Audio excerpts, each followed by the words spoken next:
Mu kiganiro cyo kwibuka uyu munsi turumva uburyo kurwanya abahakana bakanapfobya jenoside yakorewe abatutsi ari urugamba ruhoraho rwo kurwanya ingengabitekerezo y'icyo cyaha. Abahakana bakanapfobya jenoside yakorewe abatutsi bari mu byiciro bitandukanye birimo abakoze jenoside ndetse n'inshuti zabo, ababakomokaho ndetse na bamwe mu barokotse jenoside batannye bakajya mu bikorwa biharabika leta y'u Rwanda bitwikira umwambaro wa politiki, ubwisanzure bw'itangazamakuru ndetse n'ibindi. Guhakana no gupfobya jenoside yakorewe abatutsi bikorwa na bamwe mu banditsi n'abanyamakuru batigeze bagera mu Rwanda. Aba bahurira ku bitekerezo bisasiweho bigamije guha ireme jenoside bivuye ku bitekerezo by'abakoze jenoside yakorewe abatutsi bagikora icengezamatwara ry'ibikorwa byabo. Urumuri rw'u Rwanda n'urwanjye nawe.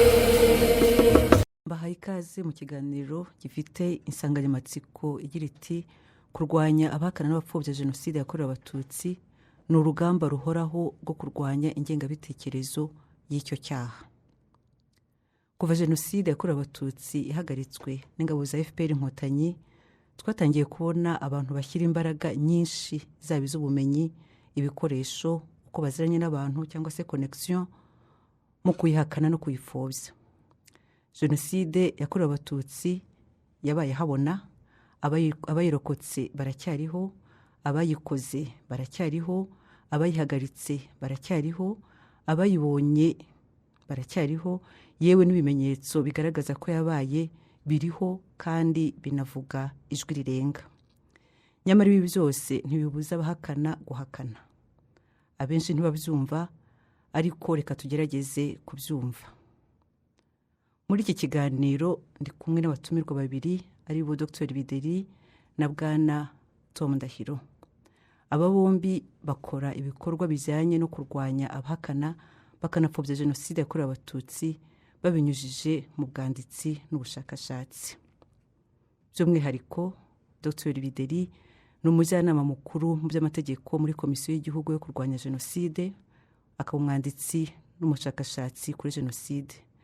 Naho Bwana Tom Ndahiro ni umushakashatsi n'umwanditsi nawe kuri jenoside.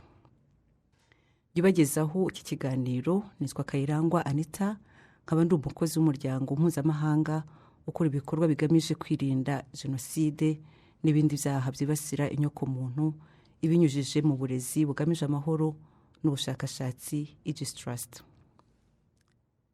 Tugiye rero gutangira ikiganiro, ndahera kuri mwebwe Tom, muhereye ku bushakashatsi mwagiye mukora ndetse n'igihe gishize mwitegereza, mubona abahakana n'abapfobya jenoside yaba yakorewe abatutsi ndetse n'izindi jenoside ari iki kibaha gutinyuka bigezaho, babikorera iki? Murakoze cyane Anita, mwateguye ikiganiro cyiza, unahereye no ku kibazo gikomeye uti abantu bahakana bagapfobya jenoside bafite izihe nyungu. Icya mbere ni uko kugira ngo wumve no guhakana no gupfobya jenoside ntabwo wabitandukanya n'ingengabitekerezo yabyo.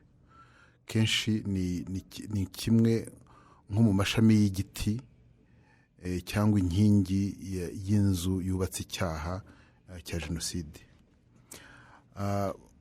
Ugira ngo rero urebe inyungu z'aba bantu cyangwa babyungukira mu ki, ibyo byiza unarebye ibyiciro babamo, ndagerageza kubivuga n'icyo babyungukiramo. Hari icyiciro cya mbere cy'abantu bahakana bapfobya jenoside. Reka mvuge ibyiciro bibiri bya mbere bikurikirana, abateguye bakanakora jenoside, icya kabiri akaba ari ababakomokaho n'inshuti zabo wenda z'abanyamahanga baba barabanye cyangwa baje kubona nyuma. Muri ibi byiciro bitatu bya mbere, nko mu Rwanda urareba ugasanga abantu bateguye umugambi wa jenoside banateguye n'umugambi wo kubihakana, ariko ugasanga guhakana icyo cyaha icya mbere ni ukugihisha kuko bagikora bazi ko ari icyaha. ntabwo byakozwe mu gihe cya 1994 cyangwa cya 1993 na gatanu na gatandatu na n'ubu, ni ibintu byabaye kuva kera. Kwicwa kw'abatutsi muri 1959 no muri 1963 1964 byagiye bihakanwa. Guhakanwa kw'icyo cyaha icyo gihe muri iyo myaka nibyo byahaye imbaraga biba n'ishingiro rya jenoside yaje gukorerwa abatutsi hagati y'umwaka wa 1990 na 1994. Abo bateguye jenoside bakomokaho ndetse n'inshuti zabo, inyungu ya mbere ni uguhishira icyaha bakora ngo cyitwe ikindi cyiza, ko ari igikorwa cya politiki. Mbere bakitaga revolution, bakita demokarasi, bakita kurwanya ubucakara n'ubuhake. Ibyo byose ni ibintu byagiye bihabwa isura nziza. Icyaha wibasiye ubwoko urabishe, ariko ukabyita icyaha kindi cyiza. Icyo kintu rero kiba ni inyungu babonamo, nuko ubugome bwabo buhinduka nk'ubumanzi, nk'ikintu cyiza. Ikindi cyishamikiye kuri icyo ni uko iyo icyaha kitiswe cyo no gukurikiranwa ntibiba bikibaye. Ni niyo mpamvu usanga bagerageza nko muri jenoside yakorewe abatutsi muri 1994 bagenda babyita amazina atandukanye. Ni intambara n'iki, wenda bishobora gusobanurwa nyuma, ariko icyo kintu iyo kitiswe icyaha biba bivuze ko kitakwiye gukurikiranwa, ugasanga ari ni inyungu yo kubutabera. Ariko ikindi kinakomeye kitajyanye wenda no gukurikiranwa mu nkiko ni ikijyanye no kurwanya ipfunwe n'isoni. Ku muntu wagikoze aba yumva jenoside, aba azi ko isi iracyamagana, ariko akagerageza kuzana indi mvugo ituma icyo cyaha gishobora kwibagirana vuba, ntihagire, mbese bikaba urukingo ku ipfunwe, ku isoni, ku kimwaro no ku isura y'ubugome. Ibyo rero bikaza kugira n'inyungu yindi. Iyo noneho bihawe ko atari ikintu kibi, batangira kubikoresha mu buryo bwa politiki, cyane iyo barwanya uwayihagaritse. Iyo ni inyungu kuri bo ikomeye. Ibyo rero usanga bireba bayikoze, bikorera icyo kintu cyo kurwana n'isoni. Ababakomokaho bakagera, ubu ngubu turabafite benshi. Ufite abana bakomoka ku bantu bakoze jenoside, basigaye bajya mu mashyirahamwe atandukanye, bitwa ko ari abantu baharanira uburenganzira bwa muntu n'ibindi umuntu ashobora gusobanura nyuma. Iyo ni inyungu ziri hejuru y'izindi, kugira ngo noneho baze kugaragara ko ari abantu bakora politike, ari abantu baharanira ikintu cyiza, ari n'abantu badakwiye gukurikiranwa.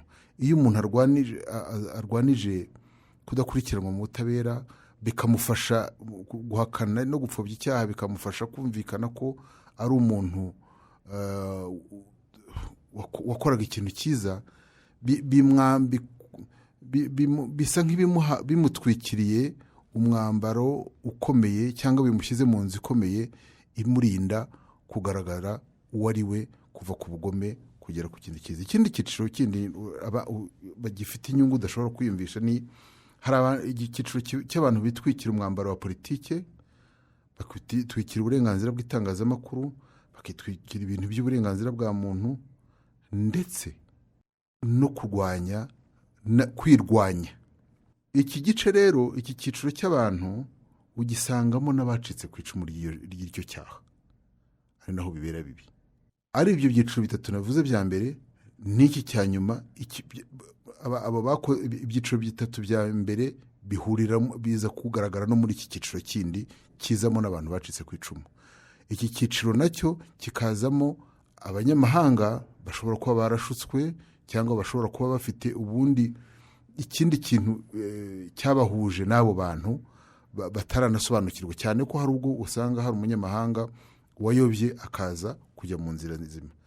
Muri iki kintu rero usangamo nk'abantu barwanya leta y'u Rwanda uyu munsi kenshi bagerageza gukoresha imvugo yo gushyigikira jenoside kugira ngo bateshe agaciro abantu FPR Inkotanyi, kuko ariyo yahagaritse jenoside mu mwanya w'inyokomuntu, aho ntinyokomuntu yagombaga gutabara ngo itabarane ingoga ntabwo babonetse, haboneka Inkotanyi.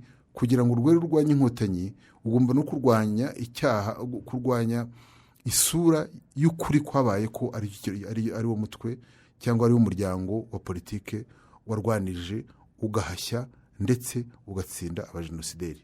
Ibyo na wenda nabandikiraho, inyungu zaba hari n'izindi, ariko nk'umuntu wacitse ku icumu na n'ubu sindumva inyungu afite yo guhakana no gupfobya icyaha cyakorewe abavandimwe be, nawe ubwe yarokotse agatangira kujya mu mvugo no mu bikorwa by'abantu bakoze icyo cyaha. murakoze cyane. Dr Bideri, Tom Ndahiro adusobanuriye neza ibiri mu mitwe n'imitima y'abahakana bakanapfobya jenoside, ndetse anatuganiriza ku byiciro by'abo bantu. Twagiye tubona mu bihe bitandukanye bahindura uko bahakana, ndetse uko iminsi ishira indi igataha tukabona ibindi byiciro by'abantu binjira muri uko guhakana yabivuzeho, binjira muri uwo mujyo. Dr Bideri, ndagira ngo mudufashe kumva urwo rugendo rw'abahakanyi, abanegationiste n'abarevisioniste. Urwo rugendo rusa rute? Ni bande? Babikora bate? Yego, murakoze.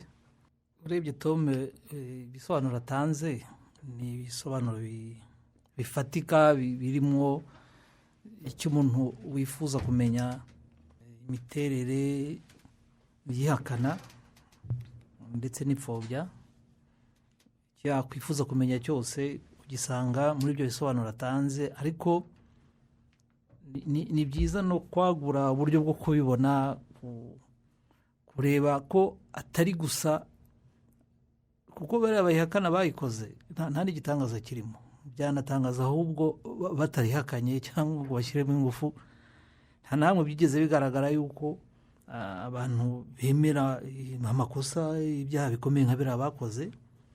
Ariko icyo nshaka kuvuga kwagura ni ukwerekana yuko uretse abo bayikoze, bayibayemo, bayizi neza kuva ku munsi wa mbere kugera ku wa nyuma ihagarikwa, hari n'abandi batayizi, batayibayemo, batazi u Rwanda. Iyo batari bakandagiza ikirenge cyabo mu Rwanda, cyangwa se bagikandagijemo hashize imyaka irenga 50, bene abo umuntu yakwibaza ati kukibahakana ni iki kibitera?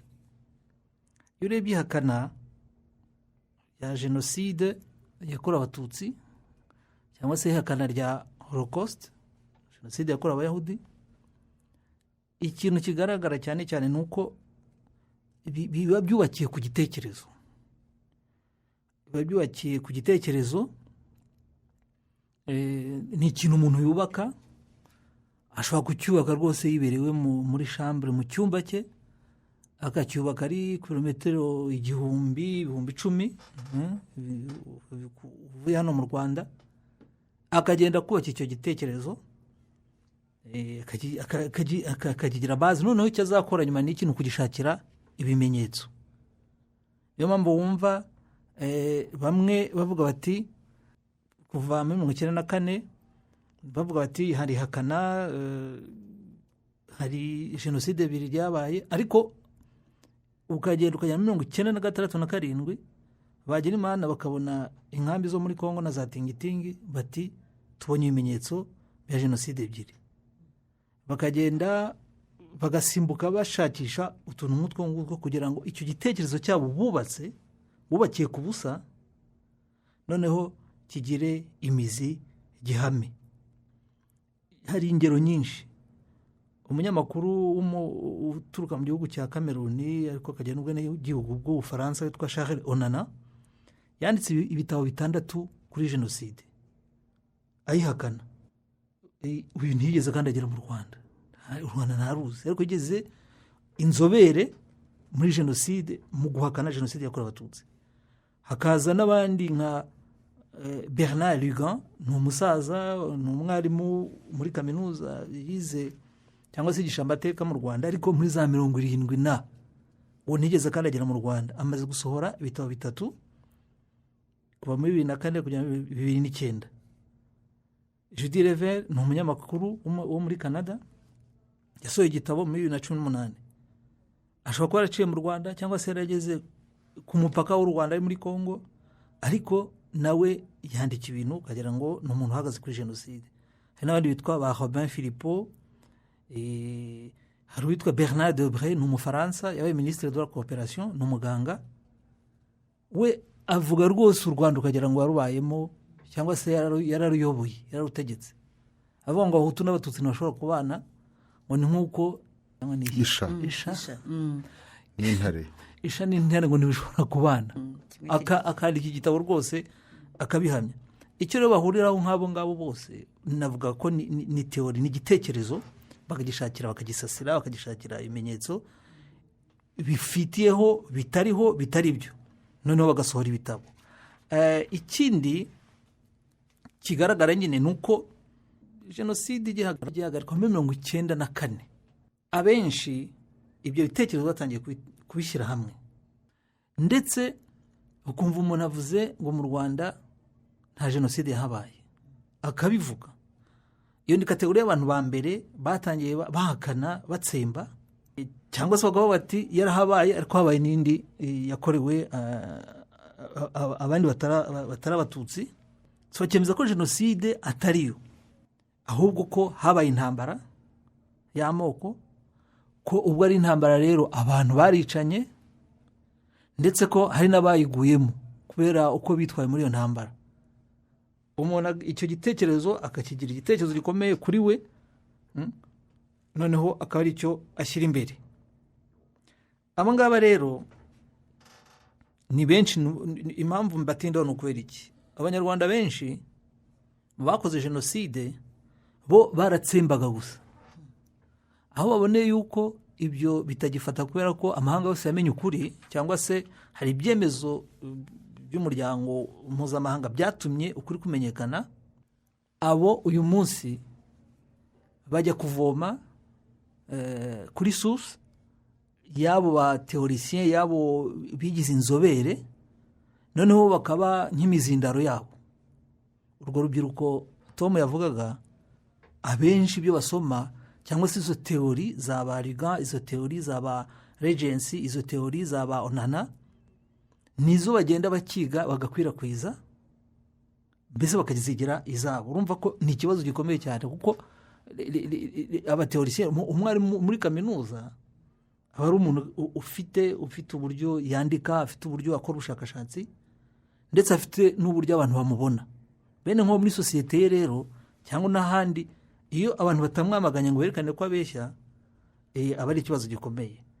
Ni nayo mpamvu wenda ndaza gusoreza kuri iki, uburyo bukoreshwa ni bwinshi. Uburyo bukoreshwa ni bwinshi, nabwo bugenda bwivugurura. Kera batangiriye kuri za blog bandika, nka Inshuti na Solivar Foundation ni urugero natanga. Abantu inshuti magara ba FDLR barafite rero ibyo bandika, bashyiraho umwete, bahakana, ibyo bikagenda bizima, none bikagenda bijyana n'ibihe, uko uburyo bwo komunika, moyen de communication ukuntu zigenda ziba develope.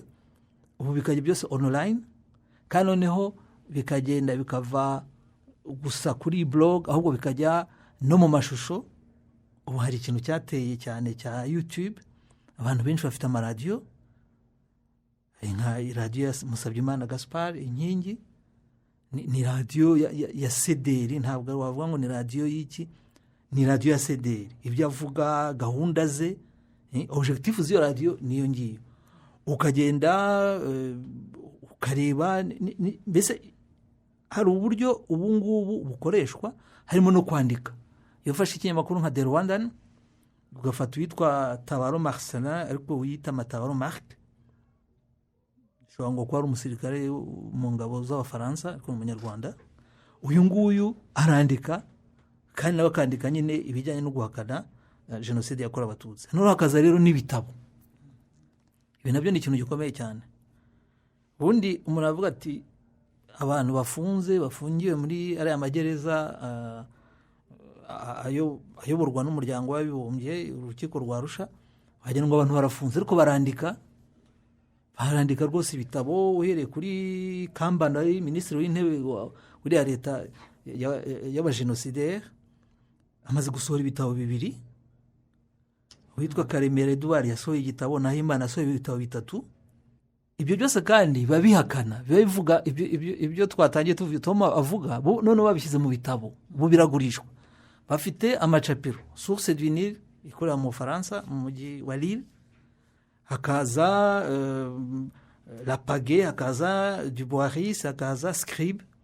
Izo ni inzu zisohokeramo ibitabo by'abahakana jenoside yakorewe abatutsi. None hakaza n'abasirikare. Colonel Bagosora yasohoye igitabo 1995 ari Yaounde mbere uko afatwa. Urumva Bagosora nta kindi yavuga uretse kwerekana yuko, uretse ko atanahakanaga yuko yigeze kubwira umunyamakuru ati nta jenoside yabaye, iza nabo nishe ubazane mbarebe.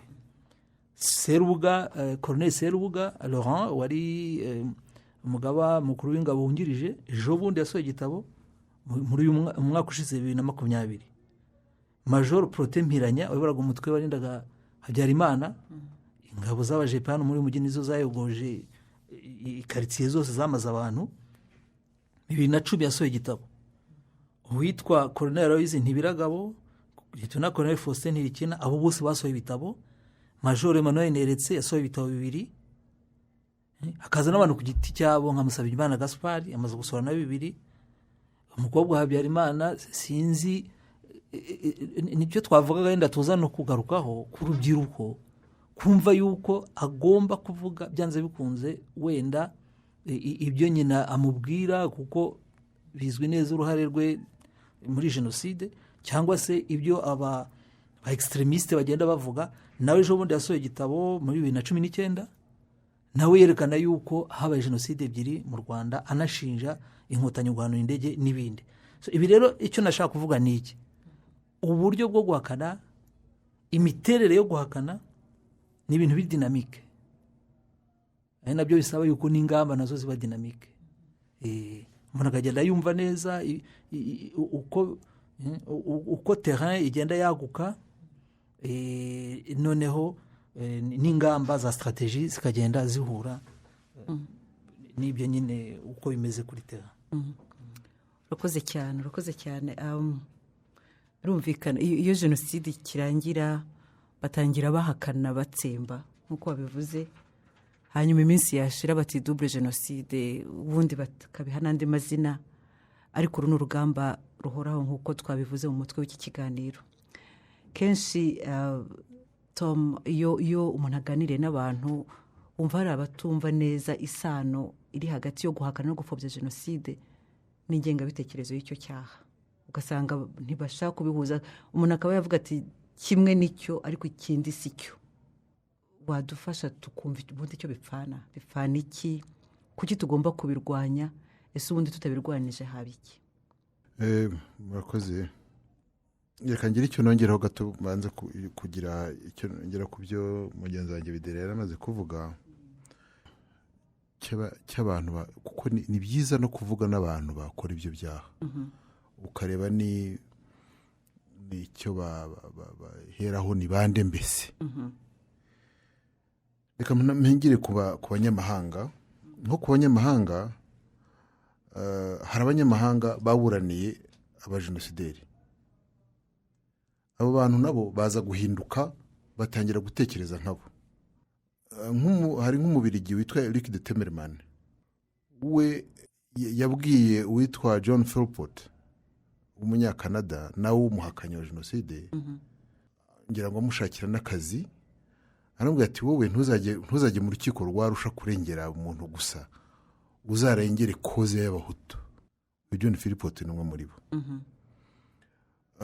ukareba Peter Elenda umunyamerika nawe ibitekerereze ye ntaho ubona ku bijyanye na jenoside nta hatandukana n'abagosora kuko bahireme icyaha ndabivuga mbyongeraho mvuga amazina aho bihurira umujenosideri iyo yandika igitabo ikintu cyose aba ashingiraho ni uguha ireme icyakozwe ahubwo agiha undi mwambaro urumva ndabisobanura umbwira uti bihurira he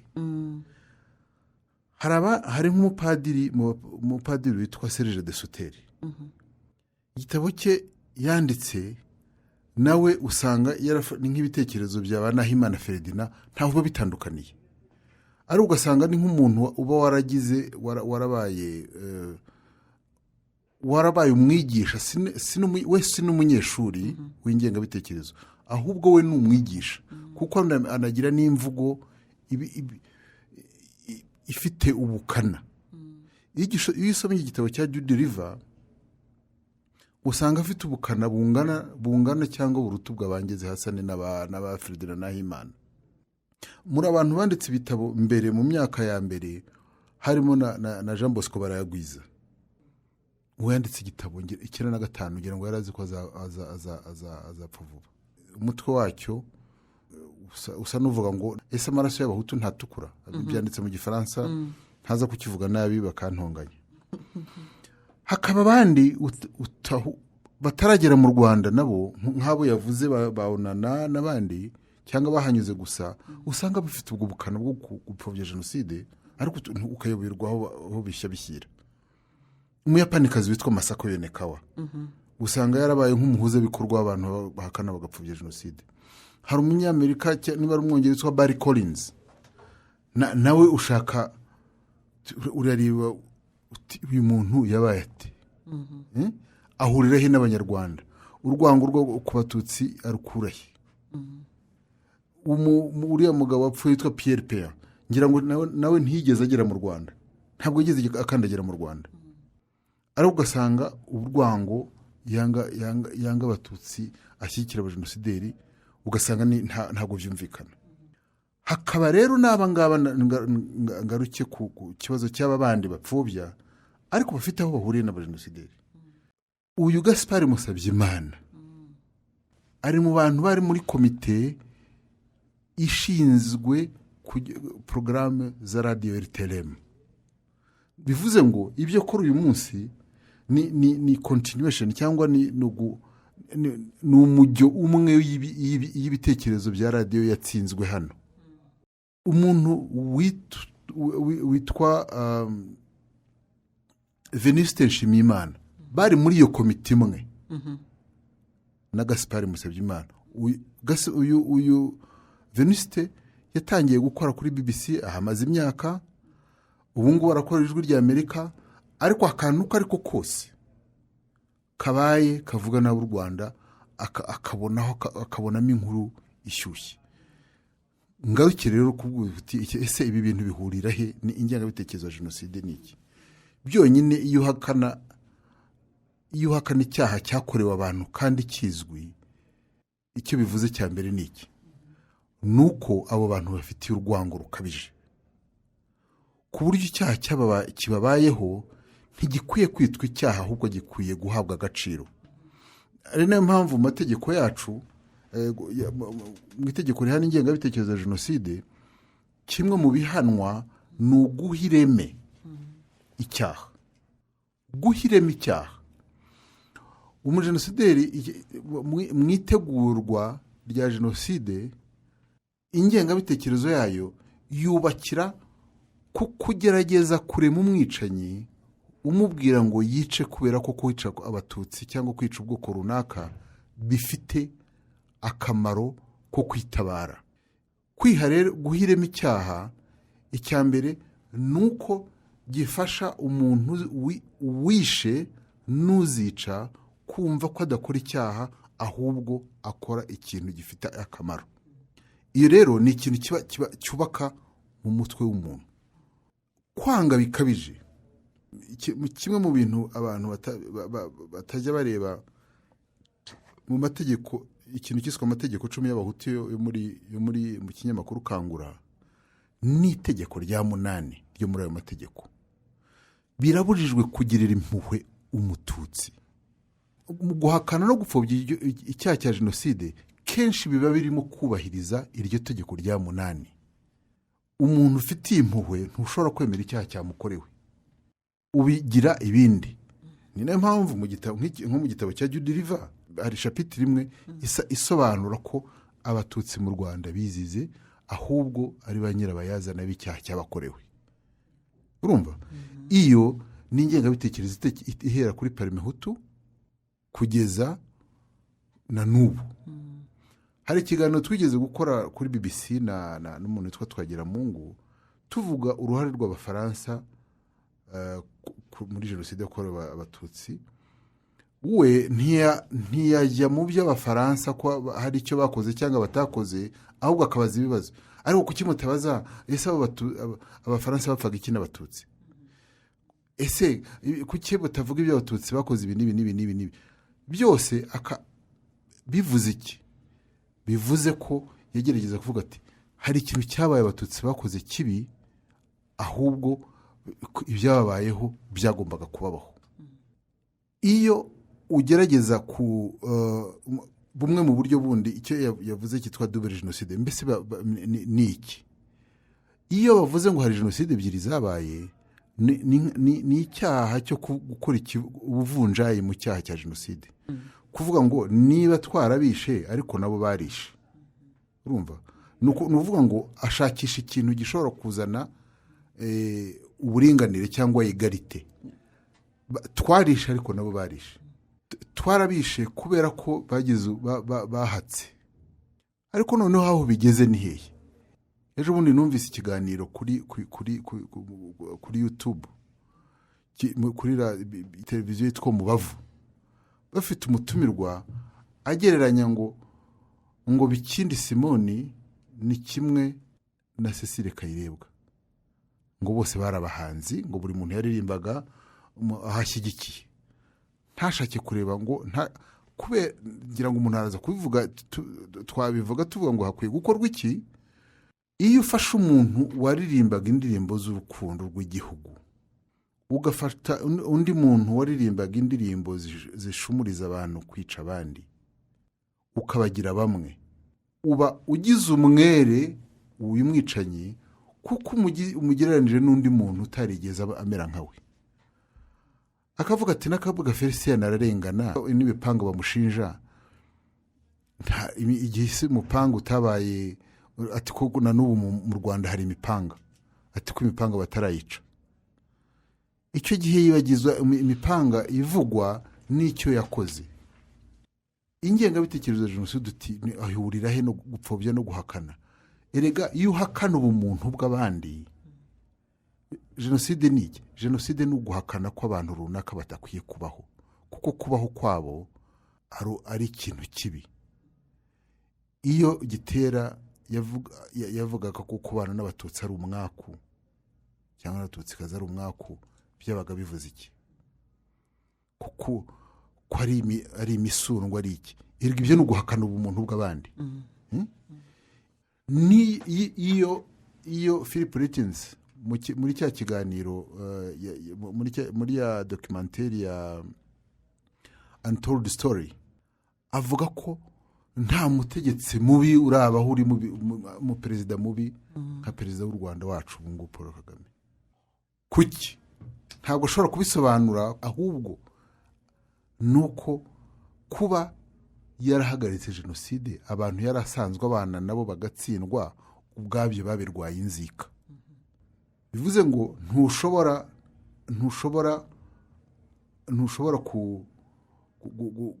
guhakana icyaha cya jenoside udafite akantu k'ingengabitekerezo kakugendamo. Atari ubujiji nka bamwe babikora batabizi nabivuga, urabireba ugasanga ko ni ikintu cyubakiyeho. Mu mwaka, reka wenda ndangirize ku kintu cyo kuvuga ngo guhakana ubundi ntabwo byatehereye kuri jenoside yakorewe abatutsi gusa.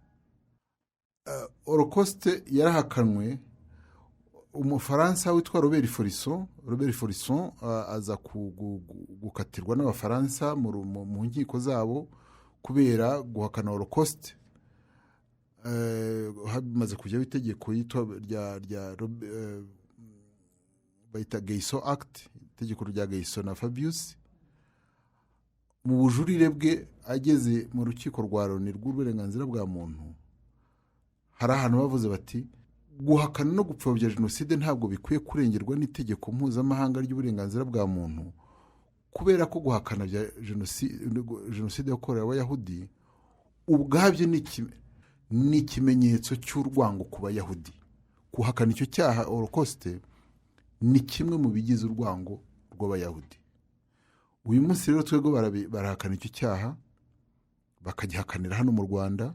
Nakubwiraga kuri iyo za YouTube za hano, ariko iyo urebye propaganda ya FDLR n'ibintu batwerera inkotanyi ngo zikora, ngo bakoze ibyaha ibi n'ibi, bafata ibyaha bakoze ubwabo bakabitwerera inkotanyi, ariko kubera ko baba bazi ko hari icyuho kizabaho mu myumvire y'abantu.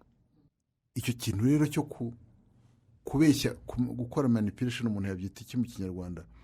Ni nko gucurika abantu. Nabyita gucurika, ugacurura abantu kugira ngo bate umurongo mu mitekerereze, noneho bagira indi myumvire ahubwo ishobora no guhindukira igashyigikira jenoside.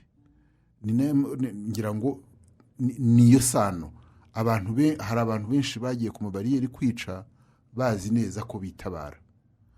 Umuntu wakana jenoside akayigereka ku bayikorewe, hari umuntu ukurana ibitekerezo avuga ngo icyampa nanjye nkazica abatutsi, icyampa nanjye nkazakora jenoside, kubera ko icyo gihe umujenoside yabaye intwari. Murakoze cyane. Uti harimo urwango, harimo kuyobya uburari cyangwa se iyo manipulation. Ikindi uti ntabwo babikorana ubujiji, babikora babishaka, kuko nta muntu w'umuswa wubaka ingengabitekerezo ya jenoside. Yubakwa n'abantu bafite ibyo. Abantu bose Bideri yavugaga banditse ibitabo, nta bantu bize. Nta muhinzi wo muri Nshiri cyangwa wo muri Rwamatamu wanditse icyo gitabo. Ni abantu bize. Abantu bize babazi icyo bakora. Uyu munsi tugenda tubona ubundi buryo bwinshi bakoresha, cyangwa se imitaka bitwikira, imyambaro yindi biyambika. Kare twigeze kuvuga ku kijyanye na politike, kwiyita ko ari abanyapolitike. Hari abiyita ngo bararwanira uburenganzira bw'ikiremwamuntu, hari abashyira mu byitwa freedom of speech. Ndagira ngo Dr Bideri nk'umujyanama mukuru mu by'amategeko, uzi iby'amategeko, udufashe kumva ubwo burenganzira bavuga butangirira he bukarangirira he. Ikiganiro cyacu ni ikiganiro urebye gifite injyana imwe, uva kuri point imwe wajya ku yindi ukumva bifite aho bihurira. Rero nkurikiye Tom ku gitekerezo yari amaze gusobanura neza, buriya ibintu byose ni mu mutwe, kandi ntibisaba abantu benshi kugira ngo ikintu kibi gikwire. Mein Kampf cyangwa ibitekerezo bya Hitler ntabwo byari biri mu Badage benshi, ariko ababyishoyemo ni benshi. Aba bantu bahakana jenoside bakabishyira mu nyandiko, bafite ikintu bita ni ihuriro, ni network. Ibitabo byose by'aba bagabo uzasanga preface yakozwe n'umwe mu bahakana bazwi. Igitabo cya Mpiranya uzasanga ari Ntirikina bagikore preface. Uyu mu Japonese Masako Yonekawa wakwibaza uti se ahuriye he na jenoside yakorewe abatutsi? Ariko iyo ukinjiyemo usanga Ingabire Victoire Umuhoza yaramukoreye preface, anamushimira cyane ko afite ubutwari bwo kwandika ku bintu abandi badatinyuka kwandikaho. So ni ukuvuga iyo ukoze ubushakashatsi ugakora isesengura usanga ari netiwake. Ikindi kinakomeye tubona nyine ni icyo mwarimu mbajije cy'umwambaro biyambika, byanakomojweho kuvuga ngo association zirengera ikiremwamuntu, uburenganzira bw'ikiremwamuntu, noneho bikajya rero mu ihame rya freedom, kuvuga icyo umuntu ashatse, kucyandika, kugitangaza. Ni ikintu kuko baba bazi neza icyo abazungu bakunda, bashyigikira. Murabizi biriya bihugu by'i Burayi revolution zagiye ziba uhereye ku y'Abafaransa y'Abanyamerika, ariko byose bijyana kuri icyo bita liberté publique, kwishyira ukizana kw'abaturage bakavuga icyo bashaka. Abahakana rero babyinjiramo berekana yuko kubabuza kuvuga ibyo bashaka nyine ni ukubangamira uburenganzira bwabo. Nyamara bo baba bagaragaza yuko ari uburyo butandukanye bw'imitekerereze. Ariko nibyo navugaga, abandika cyangwa se abahakana usanga bavuga ngo enquête kuri jenoside, contre enquête kuri jenoside, ukuri kuri jenoside, ibitaravuzwe ibitazwi kuri jenoside. Bose ni iyo mvugo bakoresha. None icyo baba bashaka kwerekana ngo umuntu akibaza, ubwo ni uburyo butandukanye bwo gutekereza. Ni ngombwa yuko jenoside, ukuri kwa jenoside guhinduka kugira ngo umuntu avuge ko aharanira uburenganzira bwe bwo kuvuga icyo ashaka. Ibyo rero ahubwo ni propagande, ishingiye ku gutesha agaciro jenoside yakorewe Abatutsi. Ari nayo mpamvu itegeko rihana abahakana bakanapfobya jenoside yakorewe Abatutsi cyangwa se jenoside yemejwe n'umuryango w'abibumbye cyangwa se umuryango mpuzamahanga, ikiba kigamije ni iki? Si ugucecekesha umuntu, ni ukurengera sosiyete, protéger la société, guproteja sosiyete kugira ngo amazi atarenga inkombe, kugira ngo abo bamenyereye gushishikariza abantu bakoresheje imvugo icamwa abantu ibice, aba Musabyimana Gaspard twaze tuvuga imvugo y'urwango, kugira ngo baproteje sosiyete itazagwa mu bintu bikomeye aho abantu bazapfa bagashira. Kuko ni naho bihurira nyine n'ingengabitekerezo ya jenoside. Iyo mu Rwanda leta ya Kayibanda ni Habyarimana na leta yakoze jenoside, iyo bakumira, ariko ntibari gukumira kuko iyo mvugo nibo bayishyiraga imbere. Murabizi yuko ingengabitekerezo ya jenoside ivuga yuko abanyarwanda atari bamwe, yongeye yubakiye no ku byo nakwita ngo ni siyanse itari siyanse, pseudo siyanse, cyane kuvuga siyanse ipfuye. Abakoloni baje gukora ubushakashatsi hano mu Rwanda muri IRSAC ni Institut de Recherche Scientifique pour l'Afrique Centrale, yari ifite icyicaro Astrida cyangwa Huye. N'ubu akazu bakoreragamo izo recherche zabo bapima amazuru, banerekana ko mu maraso y'Abahutu n'Abatutsi ngo tudafite ngo groupe sange zimwe, ngo tudafite proteine zimwe. Nyamara ukabona ko niba ugiye gutanga amaraso ntabwo babanza kukubaza ngo uri mwene nde, bareba uri groupe yihe. Ariko ibyo rero nibyo bubakiyeho ingengabitekerezo ya jenoside. Kayibanda aje ati demokarasi nyamwinshi, ariko definition ya demokarasi siyo. Demokarasi ni amatora, bagatora igitekerezo, ushoboye kuzana porogaramu abantu biyumvamo, donc suffrage universel, gutora. Ariko nta namwe bavuga ngo ni rubanda nyamwinshi.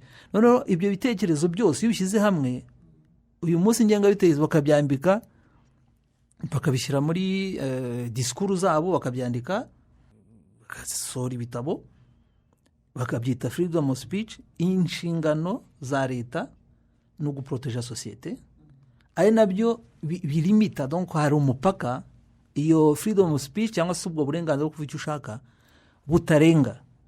Ni ubushishozi bwa leta kureba aho bitagomba kurenga.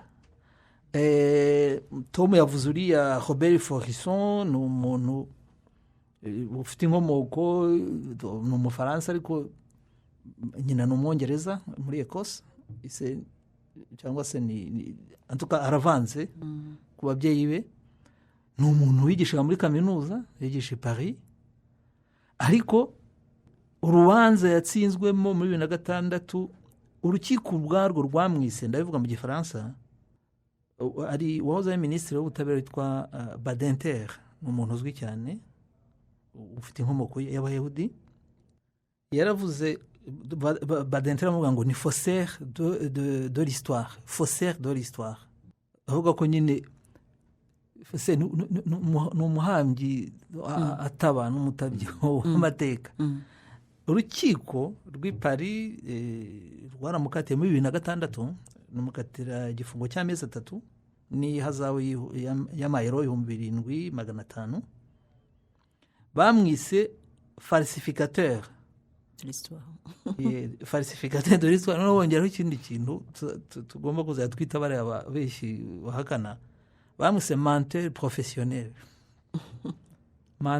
Donc yabigize umwuga, kubeshya yabigize umwuga. Ubwo rero hari we, itegeko rirahari, amategeko arahari, tuzavuye ko abantu bahahisha ikinyoma, bahahisha ikinyoma, ariko ikinyoma kibi, kuko uri uhakana cyangwa se ugenga bitekerezo uhakana uganisha kurimbura abantu. Rero ayo mategeko ariho kandi arakoreshwa, ariko nanone hari igihe abantu bijijisha, abo bavuga ko haranira uburenganzira bw'ikiremwamuntu. Mu Rwanda niba umuntu ahanwe agahanwa kubera ko leta ifite inshingano zo guproteja sosiyete, usanga bavuga ngo hari ikitagenda. Urabyumva? Ariko ahandi uhakana Holocaust, Jean-Marie Le Pen wari perezida w'ishyaka extreme droite, bamukatiye donc baramukatiye igihano gisubitse muri 2016, bamucaye hazabu y'ibihumbi 30 by'amayero, ubwo si 30 z'amanyarwanda, kubera ko yaravuze ngo les chambres à gaz, ibyumba bashyiremo nk'abayahudi n'umwuka kugira ngo babice vuba, avuga ngo ni nk'utwo n'utuntu duto cyane mu mateka y'isi, mu détail de l'histoire. Urumva n'ibyo Ubufaransa kimuhannye ni ukugira ngo baproteje inyungu za sosiyete y'Abafaransa. Niba umunyarwanda hano ahakanye akajya kuri YouTube akirwa yisararanga nk'uwo Tom yavugaga, nanjye nayo kurikiye ku mubavu, uretse ko n'ubwenge bwe buracuramye, uragahakana ufite ubwenge. Iyo uhakana udafite ubwenge, noneho byose birazamba. Ntabwo bavuga ngo Kabuga ngo na Rujugiro, urumva bihuriye. Kabuga akurikiranwa n'inkiko kubera icyaha kizwi, Rujugiro nafite icyakurikiranwa. Kuva rero ngo ubumwe n'ubwiyunge ngo nufata Kabuga ngo na Rujugiro ukabashyira hamwe, aho ngaho si uguhakana. Hajemo noneho n'indi dimension yo kugira ubwenge buke, ariko ntibivuga yuko uwabikoze atifitemo nyine ubwo bugome, atifitemo iryo hakana, kandi ko icyo agamije ni uko abantu barimbuka. Muri make icyo navuga ni icyo, hari uburenganzira, hari aho ugarukira, hari itegeko, hari n'ibihano. urakoze cyane. Unatweretse kandi utwibukije ko mu kurwanya ingengabitekerezo ya jenoside, abahakana n'abapfobya jenoside, harimo kurengera sosiyete. Icyo ni ikintu cy'ingenzi abantu bagomba kwibuka. Tunize n'ijambo rishya, abahahisha kinyoma. Muri abo bahahisha kinyoma tujya tubabona cyane muri iyi minsi, cyane muri za social media. Muri social media bareze, turababona muri YouTube, aba YouTubers benshi babahahisha kinyoma, aho usanga bamwe muri bo bitwara nk'ababa ku wundi mugabane. Urabavugaho iki Tom? Ese ubundi uru rugamba ubona ruzagira iherezo? Ubwo nsubiye kuri ya titre aho twavuze ngo ni urugamba ruhoraho, ndagira ngo aho naho twongere duse n'abahaca akarongo. Murakoze. Urugamba ruzatinda kuko ikigaragara nuko abashyushya rugamba cyangwa bamamaza ibitekerezo by'ubugome bagenda bagira ubukana ndetse bagira n'abafana. Ubukana bw'ubugome bufite abafana. YouTube mu Rwanda yabaye umuyoboro w'ubwo bugome. Dr Bideri avuze ko ati uriya muntu navaga ugereranya Kabuga na Rujugiro, akagereranya Bikindi na Cecile Kayirebwa, akagereranya Leo Mugesera na Antoine Mugesera. Urumva umuntu umwumvise uri umuntu muzima wumva ko ari umuntu ufite ikibazo mu mutwe, afite ubwenge buke cyangwa yagwingiye. Abantu bose baragwingiye bafite ibi bitekerezo. Ariko rero naramwumvise giye nsanga icyambere icyo kintu cyo kugereranya buriya equalization cyangwa gushyira ku rwego rumwe wakoze ubwicanyi n'uwaburwanije. Aimable Karasira nawe agereranya ndetse n'abandi usanga agereranya FPR na MRND, ndetse akavuga ko FPR ariyo mbi kurusha MRND. Urya muntu wahabwaga ikiganiro wahatanze ikiganiro si umwe ni byinshi. Ni uyu ufashe Uwimana Nkusanyesi, ugafata uwo Mubavu, ugafata Ishema, bose ni abantu baba barageze ahantu badashobora kumva ukuri kw'ibintu bavuga, kuko biriya biganiro byose nyuma y'umunsi umwe cyangwa ibiri kiriya kiganiro gisohotse cy'uwo muntu narebye ibitekerezo bikivugwaho cyangwa comments, ugasanga bavuga ko niba hari umuntu w'umunyabwenge uriho ari urya mugabo uvuga ko agereranya ko sindi ku u Rwanda rufite ibyago, sindi ku bwabo ntatigeze hambwa mu Rwanda, ni perezida kimwe n'abami b'u Rwanda ngo batazwaho batabarijwe n'ibindi uretse ibyo curikiranya. Ariko wajya muri comments ugasanga hari abantu benshi nagiyeho ubwa mbere mu nyuma y'amasaha atari menshi cyane, hamaze kujyaho comments 310, hari abantu benshi muri abo hafi 90% abarenze ari abantu bamushima, ndetse nkanareba niba nta bantu batandukanye babimushimagizaga. Ariko rero tuvuge ko uwo muntu wahabwaga ibitekerezo ari we atari muzima mu mutwe, oya, ahubwo uwo nguwo wahitishije ikiganiro, kuko biriya biganiro byose bya YouTube ntabwo ari ibiganiro biba biri live. Kuvuga ngo wenda baragihitisha noneho icyo umuntu yibeshye kigatambuka uko cyakabaye. Hoya nyiri iyo televiziyo aba yabanje kubyumva akabishima akabihitisha. Bivuze ngo izi YouTube nyinshi hano ni imiyoboro y'ingengabitekerezo ya jenoside, ntabwo ari imiyoboro y'ibiganiro bisanzwe. Ntushobora gufata Ingabire Victoire ngo umuhe ikiganiro wibagirwa ko afite rekodi yo kuyobora ishyirahamwe ry'abajenosideri bamaze abantu ryitwa RDR, yaje kwihindura izina ikitwa FDR inkingi. Amateka ye arazwi. Iyo umufashe byonyine, kuko izo za YouTube za hano nzefata nk'umuntu witwa Juan Carrero wa Muspanyol wa Fondation Inshuti yo muri Espagne. Ni iyo Fondation Inshuti bona abantu bihebeye, reka nkoresha ijambo rya Kinyarwanda ngo abantu bihebeye intera hamwe. Ntushobora kuzigira icyo zivugaho nabi ngo uzakiranuke n'umuntu witwa Juan Carrero Sararegi n'abandi n'umunyamategeko witwa Jordi Palu, n'abantu mbese bihebeye abo bantu. Imiyoboro ya YouTube, reka mvuge impamvu ko wenda hari ikibazo cy'uko ese uru rugamba ruzakomeza cyane ruzakomeza. Rukwiye gukomeza, ariko rukwiye gufata indi ntera. Iyo ntera ya mbere n'abantu bakwiye gukangukira kumva ko hari uburozi burimo butangwa, kandi bugatangwa ku buryo noneho bwemewe. Iyo ni ku rwego rw'abantu ku giti cyabo.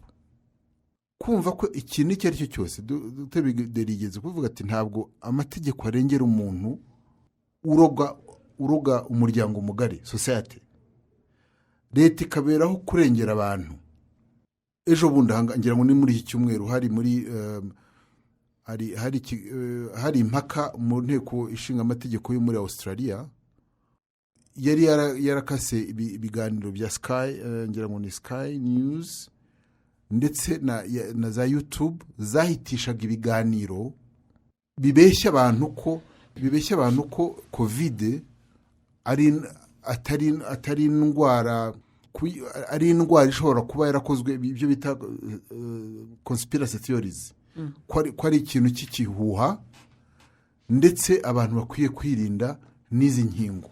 Bo iyo miyoboro barayifunze iwabo mu Rwanda, bikwiye gutekerezwa niba ari leta cyangwa amashyirahamwe y'abantu bakabwira YouTube, ndetse niba ari n'ibintu bijya mu rukiko bikajya mu YouTube bikavuga ngo murimo murashyigikira jenoside, murahitisha indirimbo za Bikindi zirahari kuri YouTube, ibiganiro bibeshya by'abajamari Vianney Ndagijimana biracyariho, imiyoboro ya Radio Inkingi biri kuri YouTube. Icyo kintu twebwe dusa nkaho tutari abantu dukwiye kurengerwa n'amategeko mpuzamahanga, abantu ku giti cyabo, ndetse na leta y'u Rwanda yari ikwiye kuvuga ngo iki kintu kijyanye na YouTube, cyane cyane ibintu bitangaza uburozi, bikwiye kuvaho. Yego tuzi ko hari abantu bihebeye nk'amashyirahamwe yayandi atanga igikombe ngo cyitiriwe Ingabire Victoire. Nshobora kwemera yewe guhabwa igikombe cy'umuntu w'umugome, ntibibaho. Hari umunyamakuru witwa Gatanazi yaraje ndamubwira nti rero ntuzogera kuza kumpa ikiganiro ari uko waretse guha ibiganiro Ingabire. Mu gihe cyose uzabe ikiganiro Ingabire Victoire, ntuzongere kungarukira iwanjye ngo uje kunsaba ibitekerezo, sinshaka gusangira mikoro n'uwo muntu. Nibyo mvuga rero ko urugamba turimo turaruvuga, ntituri bato, ntituri urubyiruko ruto, ntitubyiruka, ariko urubyiruko rwacu n'abandi bantu bari mu myaka tutarimo twebwe bakwiye gukomeza urwo rugamba, kubera ko si ikintu gihagarara uyu munsi. Jenoside yakorewe Abayahudi yahagaritswe muri 1945. Abahakana icyo cyaha baracyahari, baracyakomeza, baracyanahanwa. Ingero yatangaga ya Le Pen, urugero rwa Robert Foriso, urugero rw'umuntu witwa David Irving, urugero rw'umuntu witwa Ernest Zundel, bagiye bahanwa banakomanyirizwa hirya no hino. Twebwe abantu bahakana jenoside yakorewe Abatutsi ntabwo bakomanyirizwa, ariko twebwe ubwacu tugiye kubakomanyiriza, cyane cyane abari mu Rwanda. Ntituvuge ngo ubwo bakurikiranye umwe ngo abandi ngo niwe bategereje. Bakwiye kugenderera rimwe, bikwiye gukurikiranwa, kuko benshi abari ibyitso by'abandi. Itegeko ryagiyeho rihana ingengabitekerezo ya jenoside rivuga ko ibitekerezo byagiye mu ruhame. Niba uwo muntu ugereranya Kabuga n'undi mucuruzi ngo kuko ngo umwe yafashije FPR undi agafasha abajenosideri, ngo ni bamwe, wagaragaje ibyo bitekerezo siwe mubi nk'uwabishyize mu ruhame. Banganya bakwiye kubiryozwa mu buryo bumwe, ariko umwe aba yagize umugambi, wenda bisubiremo, hari umwe uba wagize umugambi wo kubishyira mu ruhame. Icyambere aba yabyumvise akabyemera, undi akaba yabihaye agaciro kuko abanza akabikora editing, akabona kubikwiza. Abo bantu bose bakwiza ubwo burozi bwabo bw'ingengabitekerezo ya jenoside no guhakana no gupfobya iki cyaha kuri YouTube, bakwiye gukurikiranwa, kandi Abanyarwanda bakwiye kumva ko kubarwanya ari ukwirengera. Urakoze cyane, reka tugane ku musozo. Tumaze akanya tuganira, hari byinshi byavugwa mu bijyanye n'iki kiganiro twatangiye, tuzakomeza wenda n'ikindi gihe, ariko tugana ku musozo ndagira ngo mwembi murasangira ikibazo kimwe ariko bumubwira batandukanye. Dr. Bideri, ndagira ngo ugire icyo ubwira abo bakiri muri uwo mugambi wo guhakana no gupfobya jenoside, ubahe icyo nakwita warning. Biragoye kugira icyo mbabwira cyiza bakunda bakwemera nk'uko Tom yabivugaga bafite agahigo mbese bari mu mihigo yo gukora ikibi cyangwa se mu mihigo yo kwerekana yuko sederi itapfuye eteremu itapfuye urumva bafite gahunda ndende ariko nta munyarwanda nta muntu n'umwe uri hejuru y'amategeko kandi birakorwa igihe cyose bibaye ngombwa ndetse bizanarushaho kuko buriya umuntu wese amagambo mabi agizeho ingaruka kuri YouTube aba afite uburenganzira bwo gutanga ikirego uwabikoze agakurikiranwa si na ngombwa rwose ko RIB ariyo ifata inisiyative cyangwa se izindi nzego n'umuntu ku giti cye ashobora gutanga ikirego ashobora gusaba ko umuntu akurikiranwa cyane iyo wumva ko icyo kintu cyakugizeho ingaruka kandi ukabona ko bifite aho bihuriye byishe itegeko icyo ni kimwe kugira ngo ngire icyo mbwira bagosora wavuye mu Rwanda akinyabya mu nkambi zo muri Kongo yagera akavuga ati ndagiye by'akanya gato nkazagaruka kiriya gihugu nkakirukanamo abatutsi ibyo yarabivuze ati ndagiye akanya gato ariko no mu gitabo cye ni ibyo ngibyo kugira ngo ngire icyo mbwira bagosora icyo bagomba kumubwira barakimubwiye nticyoroshye naba urwana nacyo igihe azagira umutima kumva yuko yahemukiye abanyarwanda azabasaba imbabazi abanyarwanda bagira ubuntu ntabwo bazazimwima hari benshi bazihaye hano mu gihugu bafite icyo bamariye igihugu uyu munsi kubera ko hari ibyo nabo babonye kandi banenze noneho bagashyira ingufu mu kubaka igihugu no kurwanya abashobora kuza kugisenya abo nabo imiryango irafunguye ubwo natanze urugero rwa bagosora si we wenyine ariko urabona ko bagenda bapfa Karemera aherutse gupfa n'abandi bari muri baragwiza twavugaga mbere yarapfuye niyitegeka wari minisitiri w'itangazamakuru wamaze abatutsi hariya mu cyahoze ari Kibuye yarapfuye abo bose bapfana ubugome bapfana ipfunwe ariko nibyo navugaga ugasanga babisize mu nyandiko rero warning cyangwa se ni ukuvuga tolerance ni zero ntabwo igihugu gishobora kuzibagirwa na rimwe ngo giteshuke ku nshingano yacyo yo guproteja sosiyete cyane cyane ku bantu bashaka gukwirakwiza ingengabitekerezo n'ihakana mu rubyiruko ahubwo mesaje nayo urubyiruko rwinshi majorite yarwo ntabwo rwabonye jenoside sinavuga ngo ntacyo jenoside yabatwaye yarakibatwaye kuko iyo ubonye ufite umubyeyi ufunze kubera ko yakoze jenoside nta mubyeyi ufite kubera ko yazize jenoside ibyo byose uko wamwana kose kugeraho ingaruka ariko ntibihwanye na wa muntu wayibayemo wayikoze cyangwa wayikorewe ugifite ikintu navuga cy'umujinya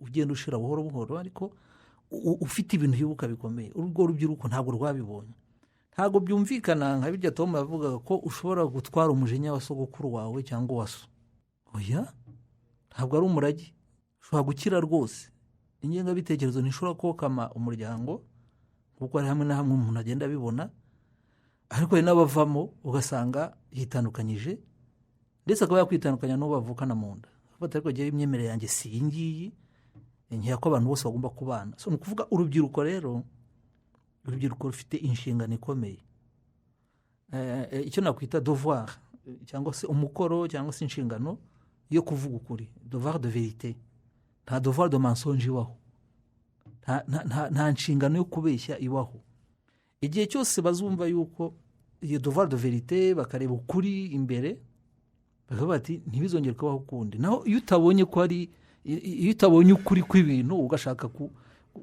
kuguhishira n'ejo hazaza hawe wifuza ko haba heza ntihashoboka devoir de vérité mbere kubona ukuri ukavuga uti aho nshaka kubaka ni icyerekezo gitandukanye n'iki ngiki ariko ntiwavuga ngo urafunga amaso ngo uvuge ngo ugiye kubaka ikintu ntibishoboka hari devoir de vérité kwemera yuko ibintu nuko byagenze noneho ndashaka yuko mfatanyije n'abandi dushobora kubaka ikintu cyiza yewe niyo yaba so yarakoze jenoside yari minisitiri yarahunze yihishe mu Bubiligi hari ikintu njya nibaza nkaba ariko jyewe mu gitondo iyo mbyutse mfite ibyo ngiyemo byaba akazi cyangwa iki ngataha ngasanga abana banjye mbasezeraho nkanabaramutsa ntashye cyangwa se niyo nakwirirwa mu rugo ariko tuba dufite ibiganiro turimo ariko sinjya numva umuntu w'umubyeyi wamaze abatutsi warimbuye abatutsi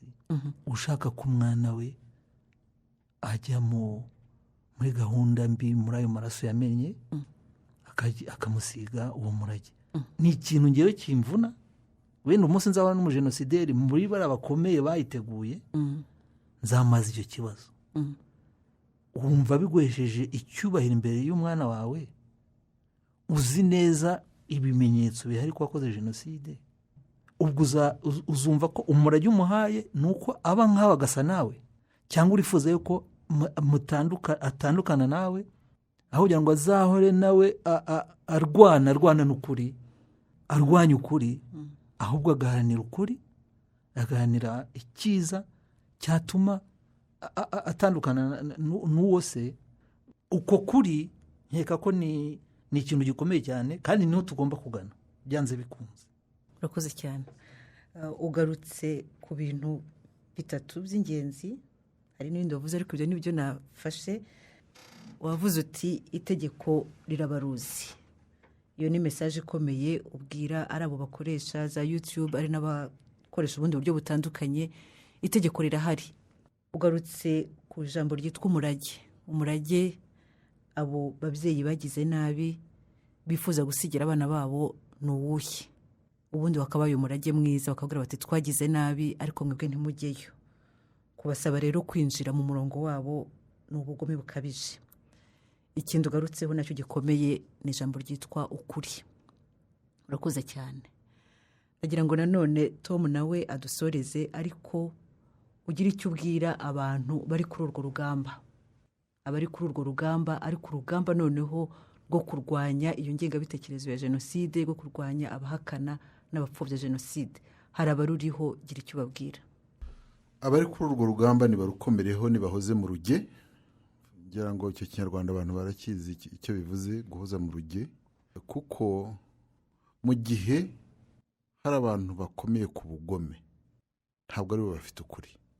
Niba twemera ihame ry'uko kuri amaherezo gutsinda, ngo ikinyoma kirihuta kizamuka vuba, ukuri kukizamuka muri esikariye ariko amaherezo kukagerayo. Nibarurwane kuko iyo urwanira inyungu ngari kandi urwanira ukuri, urwana ku buzima bw'abantu, uba ukwiye kumva biguteye ishema n'imbaraga. Kenshi aba bantu bo tukavuga tutabanga bakora ishyano, barahindukira bagakunda gutukana cyane. Nta kibazo, ntawe igitutsi kishe. Tuzakomeza abo bantu babarwanya nibakomeze batukana ariko bagaragare, kuko ntawe uvuga ngo turababeshyera. Urwangenga bitekerezo ya jenoside kenshi ukoresha ukuri. Abamamaza ibyo bitekerezo bibi bakabeshya.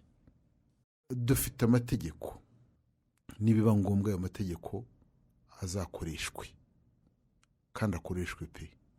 Iki gihugu cy'u Rwanda cyatanze amahirwe akomeye kuri Banyarwanda bose. Ntawe uzavuga ngo aravangurwa, ariko ushaka gushyigikira ibitekerezo byoretse u Rwanda ntakwiye guhabwa ayo mahirwe. Urwanya iyo ngengabitekerezo ya jenoside, amategeko ari mu ruhande rwe. Ushyigikiye ingengabitekerezo ya jenoside no gupfobya no guhakana jenoside azahangane n'amategeko. Dukoresha amategeko, bakoreshe imbuga nkoranyambaga, bakoresha ukuri cyane ko niba abangaba bayobya abantu tutabakomye mu nkokora bazayobya urubyiruko rwinshi. Jye nawe ntawe ukeneye kudusobanurira uko jenoside yabayeho, ariko abato bakeneye kuyisobanurirwa. Iyo rero usobanura ikintu uzi ko ari ukuri kandi ari ngombwa, ntabwo ukwiye gucogora. Abo bose barwanya ikibi ntibakwiye gucogora, ntibakomerezaho. Igihugu, inyoko muntu iri ku ruhande rwabo, nubwo aba bakwiza ibitekerezo bibi bagenda bagera babashyigikira, amaherezo reka tugende tubagira nyakamwe. Umuntu ajye kuri YouTube ariko aze amenye ko yamaze kugaragara nk'umugome, ajye ku maradiyo avugisha abasanzwe bazi iyo ngengabitekerezo, bamenye ko tubazi kandi tuzabavuga. Bamenye ko n'amateka agenda asiga ibimenyetso. Biraruhije kubwira abantu bakuze bigishije abana babo ibitekerezo bibi ngo bahinduke. Hari ikiganiro kigeze guhita kuri RTL mu kwezi kwa 11 muri 1993 cy'umukobwa wambonye umutwe witwa Mukamugema Marie Claire, abwira umunyamakuru wo muri RTL ngo icyo ashimira se nuko yabareze igihutu. Mwibaze umuntu nubwo na musaza we nicyo nawe yareze abana be atyo. Iyo rero tubonye ko hari ikintu cya ideology iri transgenerational, kurwanya iyo ngengabitekerezo nabyo bikwiye kuba transgenerational kandi birashoboka. Nagira ngo mbwire abari basanzwe muri urwo rugamba kurukomeza, ariko abatari barujyamo gusuma barusumira kugira ngo barujyemo nabo. Nabandangirijeho. Mwakoze cyane, reka mbashimire. Ni ikiganiro cyiza mwakoze kudusangiza ku bumenyi bwanyu. Mwatwibukije ko ari urugamba rushobora kuzatsinda kandi rukaba ari urugamba ruhindura isura buri gihe, kuko abahakana bagapfobya jenoside nabo bahora bahindura uko barurwana. Murakoze nanone kutumira abatari kuri urwo rugamba rwo kurwanya abahakana n'abapfobya jenoside kurugana, kuko n'urugamba rwacu twese. Abari kuri urwo rugamba koko ntibaruveho, kuko ukuri nibo bakuzi kandi ukuri kuri ku ruhande rwabo. Mwakoze cyane. Murakoze cyane namwe. urumuri mu Rwanda n'urwanjye nawe. Wakoze kuba wakurikiye iki kiganiro. Tubwire icyo ugitekerezaho, unagisangiza abandi.